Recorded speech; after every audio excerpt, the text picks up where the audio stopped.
دیا voice channel میں آپ سب کو خوش آمدید۔ دنیا میں بعض غلطیاں ایسی ہوتی ہیں جو انسان کم سنی میں کرتا ہے اور پھر ان کی سزا پوری زندگی بھگتتا ہے۔ بچپن کی معصومیت اور نادانی جب غلط لوگوں کے ساتھ میل جول میں ڈھلتی ہے تو وہی معصومیت ایک دن انسان کی تقدیر کا رخ بدل دیتی ہے۔ میری زندگی کی کہانی بھی کچھ ایسی ہی ہے جو شاید دوسروں کے لیے ایک سبق بن سکے۔ ان دنوں میں 12 سال کی تھی، ہر فکر و غم سے آزاد تھی، اسکول سے گھر اور گھر سے اسکول، بس یہی زندگی تھی۔ میں نے 8ویں پاس کی تھی کہ ہمارے خاندان میں ایک دھماکہ خیز واقعہ ہو گیا۔ میرے ماموں اصغر نے پہلی بیوی اور 4 بچوں کے ہوتے ہوئے ایک تھیٹر ایکٹریس کی لڑکی چمن آرا سے شادی کر لی۔ یہ امر سارے خاندان کے لیے افسوسناک تھا، لیکن مجھے اس کی کوئی پرواہ نہیں تھی۔ میں زمانے کے ہر پیچ و خم سے نابلد نئی ممانی کے دیدار کو بے قرار تھی۔ خاندان والوں کی مخالفت اور بڑی بیوی کے ڈر سے ماموں نے چمن مامی کے لیے ہمارے گھر سے قریب ایک مکان لے لیا۔ نئی ممانی کو اکیلا چھوڑنا اب ان کی مجبوری تھی، کیونکہ خاندان نے ان کی دوسری بیوی کو قبول کرنے سے انکار کر دیا تھا۔ آخر کب تک وہ چمن کے گھٹنے سے لگے رہتے؟ مرد کو فکر معاش کے لیے تو گھر سے ہی نکلنا پڑتا ہے۔ ممانی کے لیے ایک تو یہ محلہ نیا تھا، دوسرے وہ اکیلے رہنے سے بوکھلا جاتی تھیں، ماموں سے کہتی کہ گھر پر ہی رہو۔ یہ ایک بڑا مسئلہ تھا۔ اس طرح وہ اپنی پہلی بیوی اور بچوں کے پاس بھی بہت کم جا سکتے تھے۔ ایک دن وہ اپنی پہلی بیوی اور بچوں کے پاس گئے تو چمن آرا بیگم کو ہمارے پاس چھوڑ گئے۔ وہ بظاہر ایک اچھی خاتون لگیں، ایک ہی رات میں وہ ہم سے مانوس ہو گئیں۔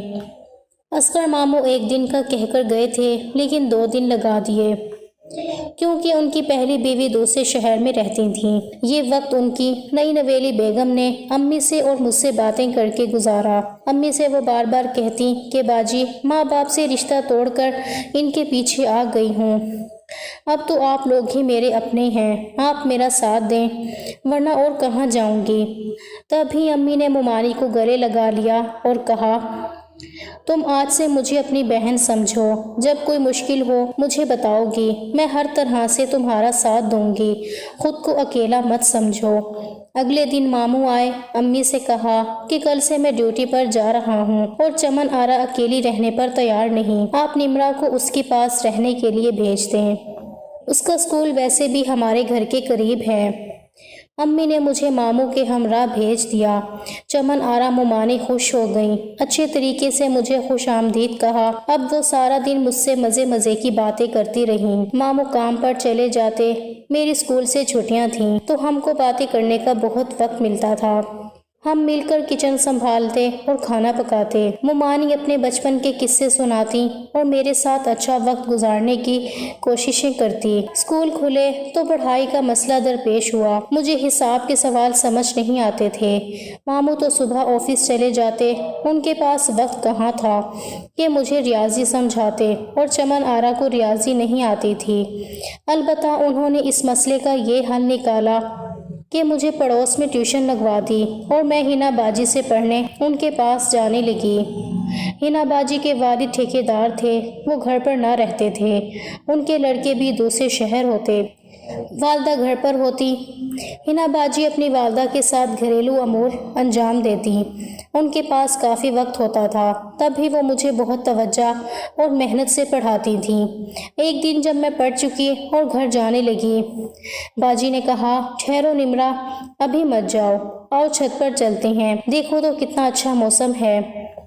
ابھی ہم چھت پر جا کر بیٹھے ہی تھے کہ کسی مردانہ آواز نے ان کو پکارا، ہنا دیکھو میں آ گیا ہوں۔ میں نے مڑ کر دیکھا، ایک نوجوان باجی سے گلے مل رہا تھا۔ باجی بھی وفور جذبات سے کھل اٹھی تھیں۔ ارے ذیشان، تم کب آئے؟ وہ خوش ہو کر بولی۔ میں حیرت سے ان کو دیکھ رہی تھی۔ انہوں نے مجھ سے کہا، نمرا یہ میرے بھائی ہیں، حیدرآباد میں ملازمت کرتے ہیں۔ میں نے ذیشان کی طرف دیکھا تو پلک جھپکنا بھول گئی، وہ بھی مجھے شش و پنج میں دیکھ رہا تھا۔ اس کی آنکھیں بے حد خوبصورت تھیں۔ تم جاؤ نمرا، بڑے دنوں بعد میرا بھائی آیا ہے، تم کل اور پرسوں مت آنا، 2 دن تمہاری چھٹی ہے۔ میں وہاں آئی مگر 2 آنکھیں میرے ساتھ ساتھ جیسے میرے تعاقب میں دروازے سے گلی تک آ گئیں۔ یہ آنکھیں میرے دل میں کھپ گئی تھیں۔ گھر آ کر اب یہ دونوں آنکھیں مجھے در و دیوار سے جھانکتی محسوس ہوئیں، لیکن مجھے معلوم ہی نہ تھا کہ ایسا کیوں ہو رہا ہے۔ میں نے مومانی کو بھی بتایا کہ ہینا باجی کا بھائی آیا ہوا ہے اور اس کی آنکھیں بہت خوبصورت ہیں۔ یہ آنکھیں مجھ کو گھر میں ادھر ادھر بکھری نظر آتی ہیں۔ میری بات سن کر مومانی ایک خاص ادا سے مسکرا دیں۔ تیسرے دن جب میں پڑھنے باجی کے گھر پہنچی، وہ ان کے پاس بیٹھا ہوا تھا۔ میں نے سلام کیا، وہ بغیر جواب دیے مسکرا کر اٹھ گیا۔ سلام کا جواب باجی نے دیا۔ تھوڑی دیر بعد جب میں نے کھڑکی کی طرف نظر ڈالی، مجھے گمان ہوا کہ 2 خوبصورت آنکھیں مجھ کو کھڑکی کی اوٹ سے دیکھ رہی ہیں۔ طبیعت کی خرابی کا بہانہ کر کے میں وہاں سے لوٹ آئی۔ گھر آئی تو کوئی عجیب سی پریشانی بھی میرے تعاقب میں آئی۔ ایک مومانی ہی میری رازداں تھی۔ ان کو بتایا کہ آج وہ آنکھیں مجھ کو پریشان کرنے کو پردے کے پاس موجود تھیں، تو انہوں نے کہا، میرا خیال ہے وہ لڑکا تم کو پسند کرنے لگا ہے۔ ایک روز میں ٹیوشن لینے گئی تو ہینا باجی گھر پر نہ تھیں۔ کچھ دیر میں ان کی امی کے پاس بیٹھی رہی۔ گھر آنے لگی تو ذیشان نے کہا، آؤ میں تم کو پڑھا دوں۔ کیوں، آج پڑھائی کا حرج کرتی ہو؟ میں نے آنٹی کی طرف دیکھا، وہ بولی، ہاں بیٹی پڑھ لو۔ میں پڑھنے کو بیٹھ گئی۔ اس نے مجھے زیادہ سے زیادہ سوال سمجھائے۔ شاید وہ یہ چاہتا تھا کہ میں کچھ اور بھی وقت وہاں رکوں۔ ابھی ذیشان کے پاس بیٹھی پڑھ رہی تھی کہ ہینا باجی آ گئیں۔ باقی جو کچھ رہ گیا تھا وہ باجی نے پڑھا دیا۔ پھر آئے دن یہ ہونے لگا کہ باجی گھر پر نہیں ہوتی مگر ذیشان موجود ہوتا۔ وہ مجھ کو پڑھانے لگتا اور میں بیٹھ جاتی۔ آنٹی نے ایک دن کہا، بیٹی تمہاری ہینا باجی کو روز بازار جانا ہوتا ہے۔ ذیشان سے بڑے ان کے بھائی ارمغان کی شادی کے لیے کچھ خریداری کرنی ہوتی ہے، اس لیے وہ مصروف ہو گئی ہیں۔ مجھے ذیشان سے کوئی شکایت نہ تھی مگر ایک مسئلہ تھا کہ جب وہ میری طرف دیکھتا تو نروس ہو جاتی۔ میں اس انداز نظر سے نا آشنا تھی، اس لیے الجھن ہوتی تھی۔ رفتہ رفتہ میں اس انداز نظر کی عادی ہو گئی۔ اب یہ حال تھا کہ جس روز ذیشان نہ ہوتا دل بجھ جاتا، دل ہینا باجی سے پڑھنے میں نہ لگتا اور جلد از جلد وہاں سے بھاگنے کی کوشش کرتی۔ ایک دن میں چونک گئی جب اسکول سے نکلی، اس کو گیٹ کے قریب مسکراتے دیکھا۔ خیر اس نے مجھے کچھ نہ کہا۔ اس دن میں مومانی چمن آرا کے گھر جانے کی بجائے اپنے گھر چلی گئی۔ ان کا گھر راستے میں پڑتا تھا۔ وہ تیز تیز چلتا مجھ سے پہلے گھر پہنچ گیا اور جب میں ماموں کے گھر کے سامنے سے گزر کر امی کے پاس جا رہی تھی، وہ اپنے دروازے پر کھڑا ملا۔ اس نے ہاتھ کے اشارے سے سلام کیا۔ میں پھر بھی نہ سمجھی کہ یہ سب کیوں اور کیا ہے۔ اب تو اکثر جب امی ابو کے گھر جاتی وہ اپنے گھر کے آس پاس ملتا اور ہاتھ کے اشارے سے سلام کرتا۔ روزانہ اس کی نگاہیں نہ جانے کیا کیا پیغام دیتی، لیکن میری سمجھ میں کچھ نہ آتا۔ پچھلے کئی دنوں کی طرح آج بھی ہینا باجی گھر پر نہ تھیں۔ اس دن چھٹی تھی، دن کے تقریباً 9 بجے تھے۔ میں ان کی امی کے پاس بیٹھ گئی۔ تھوڑی دیر بعد انہوں نے ذیشان کو آواز دی، بچی بلا وجہ بیٹھی ہے، اس کا وقت ضائع ہو رہا ہے۔ ذیشان بیٹے تم ہی اس کو پڑھا دو، ہینا تو جانے کب تک آئے گی۔ ذیشان نے کہا، جی، اور میرے سامنے آ کر بیٹھ گیا۔ ذرا دیر بعد ان کی دائیں طرف کی پڑوسن نے آنٹی کو اپنی لڑکی بھیج کر بلا لیا۔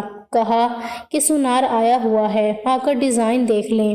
وہ فوراً چادر لپیٹ کر چلی گئیں۔ ان کو یہ دھیان بھی نہ رہا کہ میں اور ذیشان گھر میں اکیلے ہیں۔ بس اتنا کہا کہ 5 منٹ میں آتی ہوں۔ نمرا بیٹی آنٹی چولہے پر چڑھی ہے، ذرا دیکھ لینا۔ اس روز پڑھاتے پڑھاتے ذیشان نے کہا، نمرا تم اتنا کم کیوں بولتی ہو؟ میں نے جواب دیا، مجھے زیادہ باتیں کرنا نہیں آتی۔ وہ بولا، تم جانتی ہو میری چھٹی ختم ہو رہی ہے اور مجھے واپس ملازمت پر جانا ہے۔ نہیں، میرا جواب ایک لفظ میں تھا۔ اچھا تو سن لو، تم نے کسی کی روح پر قبضہ کر لیا ہے اور اس کے دل کی دھڑکن بن گئی ہو۔ میں ہونکوں کی طرح اس کی طرف دیکھنے لگی۔ کہنے لگا، ایسے کیا دیکھ رہی ہو؟ کیا میری آنکھیں بھینگی ہیں؟ نہیں تو نروس ہو کر میری لبوں سے یہ الفاظ بے ساختہ ادا ہو گئے۔ آپ بھینگے تو نہیں؟ آپ کی آنکھیں تو بہت خوبصورت ہیں۔ اچھا، خوبصورت ہیں میری آنکھیں؟ کیا تم خوبصورت کا مطلب جانتی ہو؟ نہیں نہیں، میں نے دونوں جواب دیے تو کہا، تم بہت معصوم ہو نمرا، تمہارا یہ معصوم چہرہ میرے ذہن سے ایک پل کے لیے بھی گم نہیں ہوتا۔ جانتا ہوں تم ابھی بہت چھوٹی ہو، شاید 13 یا 14 سال کی، لیکن محبت عمر نہیں دیکھتی۔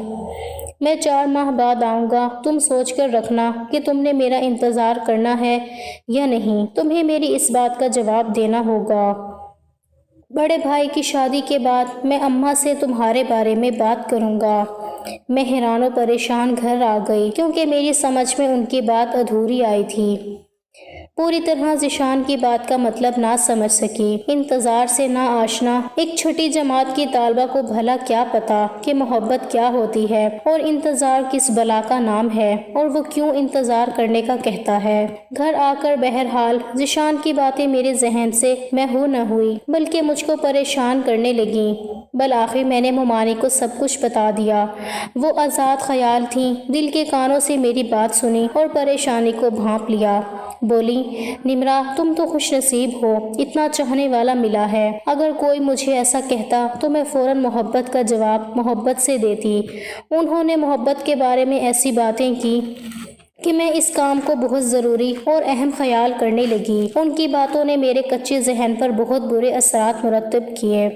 میرے دل میں چبھنے والی بے چینی پیدا ہو گئی۔ نہ جانے کیا ہوا کہ میرے دل کی دنیا ہی بدل گئی۔ سارا دن اداس رہتی، امی کے پاس جانا بھی کم کر دیا۔ چمن آرا ممانی کے قریب رہنے کی کوشش کرتی، جیسے یہی وہ ہستی ہے جو مجھے پریشانیوں سے بچا لے گی۔ ہر وقت انہی سے باتیں کرنے کی کوشش کرتی۔ وہ بھی مجھے ٹوکنے کی بجائے میرے حوصلے کو بڑھاتی تھیں، بار بار جتلاتی کہ تم مانو یا نہ مانو، تم کو ذیشان سے محبت ہو گئی ہے اور یہ کوئی بری بات نہیں ہے۔ یہ بات انہوں نے بار بار مجھ کو اس طرح یاد کرا دی کہ میں نے محسوس کر لیا کہ اب میں ذیشان کے بغیر نہیں رہ سکتی۔ مجھ کو محبت کا مطلب سمجھ میں آنے لگا کہ ہر وقت جس کی یاد ستائے، ہر دم جس کی کمی محسوس ہو، سمجھو کہ اس سے محبت ہو گئی ہے۔ میں اب کھل کر ذیشان کا نام لینے لگی۔ پڑھائی سے دل اچاٹ ہو گیا۔ سوچتی، کیا واقعی محبت انسان کو پاگل بنا دیتی ہے؟ میری حالت بھی ان دنوں پاگلوں جیسی ہو گئی تھی۔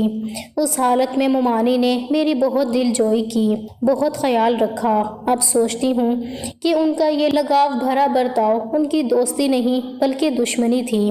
اگر ان کو مجھ سے دشمنی نہ ہوتی تو وہ مجھ کو سمجھاتی، نہ کہ اس عذاب میں داخل کرتی اور ایسے روگ میں مبتلا کر دیتی جس سے میں قطعی نہ آشنا تھی۔ وہ مجھے سمجھا کر روک دیتی کہ ایسی باتیں نہ سوچو، یہ باتیں تمہارے سوچنے کی نہیں ہیں، بس اپنی پڑھائی کی طرف دھیان دو۔ غرض کہ وہ اچھی ممانی نہ تھی، میں تو لائق طالبہ تھی۔ مجھ کو تعلیم کی طرف راغب کرنے کی بجائے انہوں نے سیدھے راستے سے بھٹکا دیا اور ایسے راستے پر چلایا کہ اگر ان کی جگہ میری ماں ہوتی تو وہ ضرور مجھے روکتی۔ یہ 4 ماہ مجھ پر صدیوں کی طرح بھاری گزرے۔ بالآخر ذیشان لوٹ آیا۔ میرا دل کھل اٹھا، ہر وقت دھڑکنیں تیز رہنے لگیں۔ ممانی اس کے نام سے چھیڑنے لگی۔ میں ہینا باجی کے گھر گئی۔ اس نے میرا ہاتھ تھام لیا اور سوال کا جواب مانگا۔ مجھ سے جواب بننا پڑا تو رونے لگی۔ مجھ کو روتا دیکھ کر وہ بے قرار ہو گیا۔ بولا، مجھے یقین تھا کہ میری محبت کا طوفان تمہارے دل میں ضرور تباہی مچا دے گا۔ تم نہیں جانتی میں تم سے کتنی محبت کرتا ہوں۔ اب میں ان کے گھر جاتی، کسی نہ کسی بہانے ایک طرف ہٹ جاتا اور مجھے ادھر بلا لیتا۔ ان کے گھر والوں سے چھپ کر ہماری ملاقاتیں ہونے لگیں اور ہم ان ملاقاتوں میں اتنے پاگل ہو گئے کہ سب کچھ بھول بیٹھے۔ میں ساری باتیں ممانی کو ضرور بتاتی تھی۔ وہ کہنے لگی، اگر ہینا کے گھر ذیشان سے بات کرنے سے تم کو خوف آتا ہے تو اپنا گھر تو محفوظ ہے۔ تمہارے ماموں آفس گئے ہوتے ہیں، تم اس سے یہاں بلا کر مل لیا کرو۔ لیکن میں دن میں اس کو بلانے سے ڈرتی تھی کہ ہمارے گھر سے بھی لوگ آ جاتے تھے، لہٰذا چمن آرا نے یہ حل نکالا کہ میں اس کو رات کو بلایا کروں۔ جب ماموں اصغر گہری نیند سو جائیں یا وہ اپنے پہلے والے گھر گئے ہوئے ہوں، سو ممانی نے خود رات کو اس کو پچھلی طرف کی گیلری میں آنے کو کہا، خود 2-4 منٹ بات کی اور ہمیں دونوں کو تنہا چھوڑ کر چلی گئیں۔ وہ ہمیں مسلسل تنہائی میں ملنے کا موقع دیتی رہیں۔ اس وقت تو میں ان کو اپنا سب سے بڑا محسن سمجھتی تھی۔ اب زندگی کے اس موڑ پر احساس ہوتا ہے کہ وہ میری سب سے بڑی دشمن تھیں۔ وقت گزرنے کے ساتھ ساتھ ہمارا تعلق گہرا ہوتا گیا۔ سچ کہتے ہیں کہ ایسا تعلق زیادہ دیر چھپا نہیں رہ سکتا۔ میرے بھائی نے 1-2 بار جب ذیشان کو ماموں کے گھر سے نکلتے دیکھا تو انہوں نے ممانی پر شک کیا۔ جب میرے بھائی نے ان سے پوچھا کہ یہ پڑوسی لڑکا کیوں تمہارے گھر آتا ہے تو انہوں نے الٹا وار کر دیا اور طوفان کھڑا کر دیا کہ تمہاری اپنی لاڈلی بہن کے اوپر الزام مجھ پر لگایا جا رہا ہے۔ اس بات کو ثابت کرنے کے لیے ممانی نے مجھے گھر پر بلا لیا۔ مجھے اور ذیشان کو معاملے کی خبر نہ تھی۔ جب ذیشان مجھ سے ملنے آیا تو بھائیوں کو ممانی نے خبر کر دی۔ وہ تو میرے بارے میں ایسا سوچ بھی نہ سکتے تھے اور نہ ہم ہی سوچ سکتے تھے کہ یہ خاتون ہمیں یوں رسوا کریں گی۔ میرے بھائیوں نے ذیشان کو پکڑ لیا اور خوب مارا اور مجھے بالوں سے پکڑ کر گھسیٹتے ہوئے گھر لے آئے اور مارا۔ میں جانتی تھی کہ میری باری ہے، مار کھاتی رہی۔ میرا اسکول جانا بند ہوا اور بھائیوں نے امی سے کہا کہ اس کی جلد از جلد شادی کر دو۔ گھر والے تو میرے لیے رشتہ ڈھونڈ رہے تھے اور مجھے ذیشان کی فکر لگی تھی۔ ایک روز موقع پا کر بڑی مشکل سے میں گھر سے نکل کر اس سے ملنے چلی آئی۔ وہ اپنی بیٹھک میں تھا اور بیرونی دروازہ کھلا تھا۔ میں گلی سے ہی بیٹھک میں چلی گئی، لیکن اس نے مجھ سے بات کرنے کی بجائے منہ پھیر لیا۔ وہ میرے بھائیوں سے ڈرا ہوا تھا۔ جب میں نے دوبارہ مخاطب کیا تو بولا، نمرا، میں تم سے محبت نہیں کرتا، وہ میری بھول تھی۔ اب تم مجھ سے ملنے کبھی مت آنا۔ میری شادی میری کزن سے ہو رہی ہے، اب تم چلی جاؤ، میری اور اپنی شامت مت بناؤ۔ مجھ کو اس سے ایسے جواب کی توقع نہ تھی۔ دل کو چوٹ لگی۔ میں سوچتی تھی کہ شاید یہی محبت ہے، مگر حقیقت یہ تھی کہ یہ میری ناسمجھی اور دوسروں کی خود غرضی تھی جس نے مجھے بھٹکا دیا۔ مجھے سخت تکلیف پہنچی مگر کچھ نہ کہہ سکتی۔ روتی ہوئی گھر آ گئی۔ جس پر سب کچھ قربان کر دیا اس نے جان کے خوف سے مجھ سے منہ موڑ لیا تھا، لیکن یہ اچھا ہی ہوا۔ مجھے سبق تو مل گیا کہ ماں باپ کی عزت کا جنازہ نکال کر میں نے کتنی بڑی غلطی کی تھی۔ گھر میں میری شادی کی تدبیریں ہو رہی تھیں اور مجھے شادی سے کوئی دلچسپی نہ تھی۔ شادی کیا تھی؟ بس مجھے بنا سنوار کر ایک مقبرے میں زندہ دفن کیا جانا تھا۔ دلہا میرے والد کی عمر کا تھا، جس کی بیوی وفات پا چکی تھیں۔ والدہ اور والد دیکھتے رہ گئے، اور جن بھائیوں نے اپنی عزت پر آنچ آنے کے خوف سے میری شادی کرائی، شادی کے 10 برس بعد میرا شوہر دمے کے مرض سے وفات پا گیا۔ جوانی میں بیوہ ہو گئی۔ شوہر کی کافی جائیداد تھی، مجھے بھی حصہ ملا۔ میں نے دوبارہ شادی نہ کی۔ اب شادی کی خواہش نہ رہی تھی۔ مجھ کو کم سنی میں ایک غلط عورت کے گھر رہنے کی بہت بڑی سزا ملی۔ آج بھی سوچتی ہوں کہ میری اس بربادی میں کس کا قصور تھا؟ میری والدہ کا، جنہوں نے مجھے ایک غیر عورت کے سپرد کیا، یا اس عورت کا جس نے مجھے اپنی ڈگر پر چلایا اور حفاظت کرنے کی بجائے مجھ کو تہی دامن کر دیا، اور رسوا بھی۔ زندگی کے اس دور میں میں اتنی معصوم تھی کہ اچھے اور برے میں فرق کرنا نہیں جانتی تھی۔ جو باتیں سن لیتی انہیں سچ سمجھ لیتی۔